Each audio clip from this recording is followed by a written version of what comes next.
Le baromètre.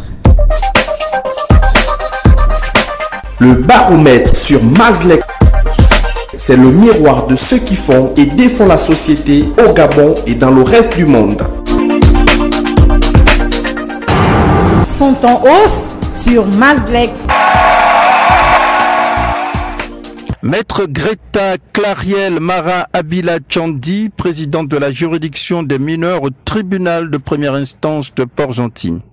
Cette damantoche vient de faire œuvre utile en démantelant du côté de la capitale économique du Gabon, Port-Gentil, un réseau de parents pédophiles. Le poteau rose a été mis à nu à la faveur d'une tournée inter-établissement visant à vulgariser le nouveau code de l'enfant auprès des enseignés et des enseignants. Également en hausse. Monique Mavungu Bouyou, première dame détentrice de doctorat d'État au Gabon. Cette enseignante et administrative à l'université Omar Bongo de Libreville vient de rejoindre le cercle fermé de l'intelligentsia des thèses d'État au Gabon avec sa production intellectuelle sur les migrations et civilisations des peuples du Sud qui immortalise un pan important de l'histoire du Gabon avant le 19e siècle. Cette production qui couronne sa carrière d'enseignante du supérieur a été passée au crible par un jury du côté du Congo-Brazzaville. Enfin, en hausse. Maître Fabien Méret, au nom du droit, de la démocratie et de la patrie. Le sacrifice suprême au nom de l'amour du Gabon, c'est la leçon de vie que l'on semble tirer à la suite du décès de cet homme de conviction à multiples casquettes, homme de droit, homme politique, militant de droits de l'homme, intellectuel et tribun hors pair. Si le Gabon a constitué l'une de ses raisons de vivre, il vient également d'en être vraisemblablement une raison de mourir au nom de la bataille pour la conquête de sa souveraineté. Otage des réseaux France-Afrique. Le Gabon, le peuple du changement, l'opposition et la diaspora viennent de perdre un soldat d'élite, mais le combat continue.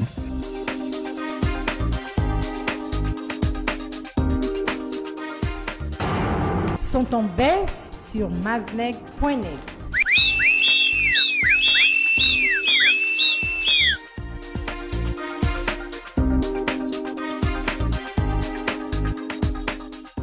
Le Parti démocratique PDG au pouvoir aux antipodes des principes démocratiques.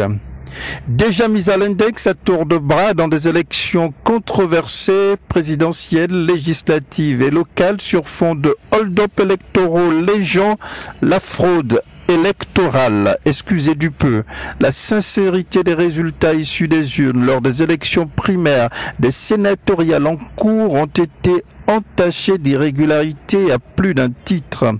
De nombreux perdants ont été déclarés vainqueurs au point de susciter une onde de choc dans une opinion qui brûlait d'impatience et de curiosité de voir le PDG au pouvoir revendiquer à coups de clairon sa capacité à tutoyer la norme démocratique en interne.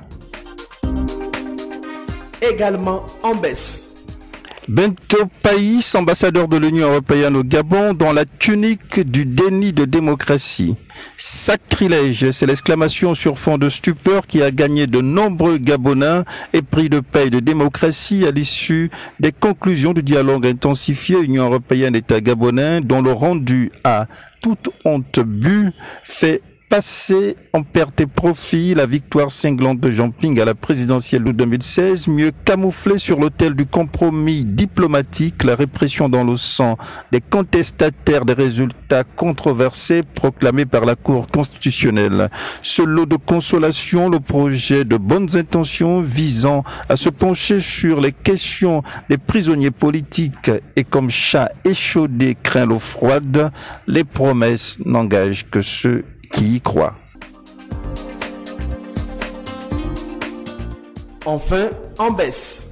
Fabrice Antoua Bongo Ondimba, directeur général du budget et de la comptabilité publique, éclaboussé dans le scandale de surfacturation de la dette intérieure à l'aune des révélations d'une contre-expertise diligentée par la présidence de la République et qui met à nu un gap de plusieurs milliards de francs CFA.